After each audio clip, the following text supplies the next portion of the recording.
How can you believe in human sacrifice? This is what Muslims think of when you talk about Jesus dying on the cross. But look, in the Qur'an, Allah asked Abraham to make a human sacrifice. His very own son, Isaac. Wait, I know most Muslims believe that it was Ishmael. But let's leave that aside. Now, let's just recognize that both Christians and Muslims believe that God asked Abraham to make a human sacrifice. Wow, that's crazy. This story is in the Torah in Genesis 22, and then it's repeated in the Qur'an in chapter 37. God's purpose in doing this was to bring a substitution in the form of a lamb to be sacrificed in the place of the child. Do we agree? Okay, great. Also, let us agree that human sacrifice is noble if it's done by a human who is voluntarily sacrificing him or herself for another person. Authorities sanction such human sacrifices. The government asks police officers to put themselves on the line to save us. And sometimes their lives are taken, again, sanctioned by the government in our place. And we honor them for this.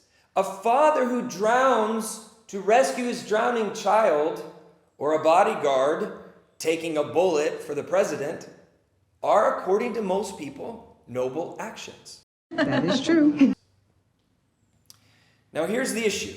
The gospel, the Injil, teaches that a sacrifice is necessary for the forgiveness of sins.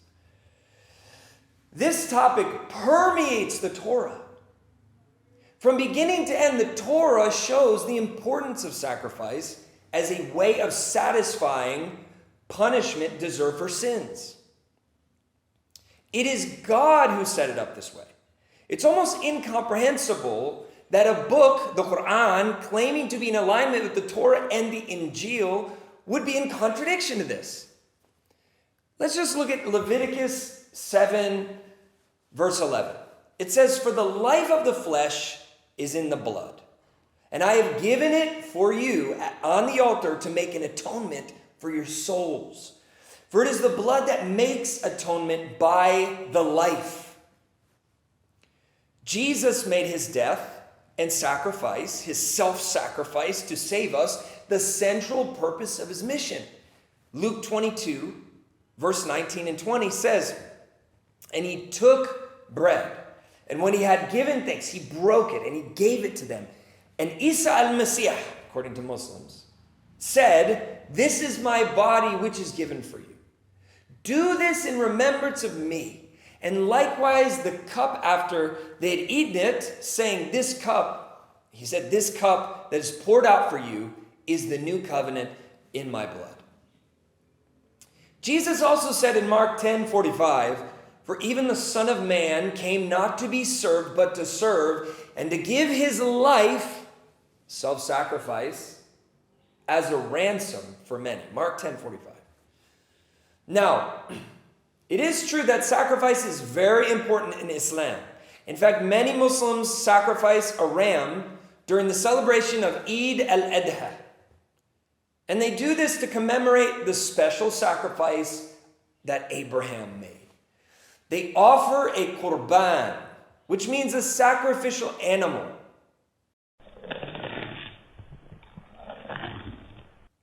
However, Muslims don't believe that this has anything to do with the offering for sin. One place says it like this, Islam Online. It says, "The notion of a vicarious atonement of sin, absolving one's sins through the blood of another, is nowhere to be found in the Qur'an." The Islamic scholar Abdul Hamid Sadiqui said in his translation of Sahih Muslim, he said, "The prevalent idea of atonement, that it is the blood that maketh atonement for souls," Leviticus 17:11, "has no foundation in Islam. The expiation of sin in Islam rests entirely on the good deeds of men.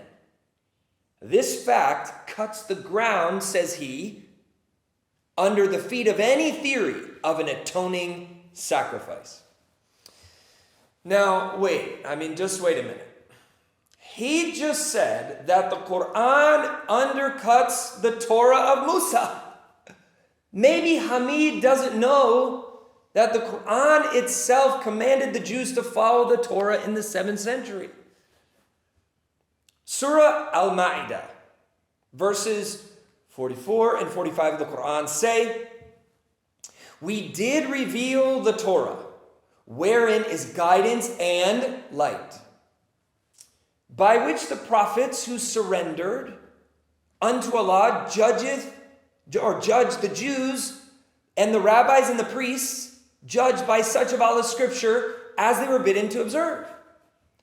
Whoso judgeth not by that which Allah has revealed, such are the disbelievers."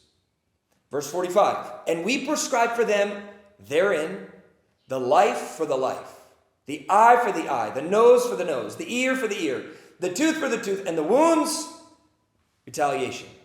And for wounds, retaliation. Whoso judgeth not by that which Allah hath revealed, such are the wrongdoers." Now, did you catch that? The Jews are to follow their revealed scriptural laws according to the Qur'an. Verse 45 actually quotes from the book of Exodus, chapter 21. Eye for an eye, tooth for a tooth. So we know it's talking about the Torah within the Jewish Bible. Think about this. Abdul Hamid wants us to know that the Qur'an absolutely does not agree and contradicts the scriptures that came before it in Leviticus 17. The same Torah that the Qur'an says Jews should observe. That is a big continuity problem. Exactly right. Exactly right. But wait, there may actually be hope for Muslims here, after all. Because the Quran may teach that sacrifice is necessary for salvation. In the Quran chapter 37, verse 107, Allah states, "And we ransomed him with a momentous sacrifice."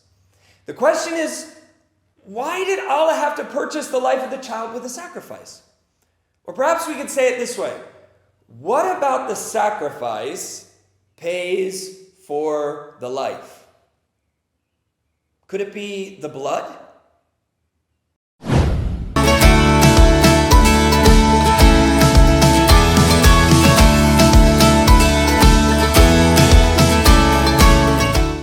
All right, y'all, this is Practical Muslim Evangelism, teaching you how to share the gospel with Muslims and also teaching Muslims how to understand the gospel.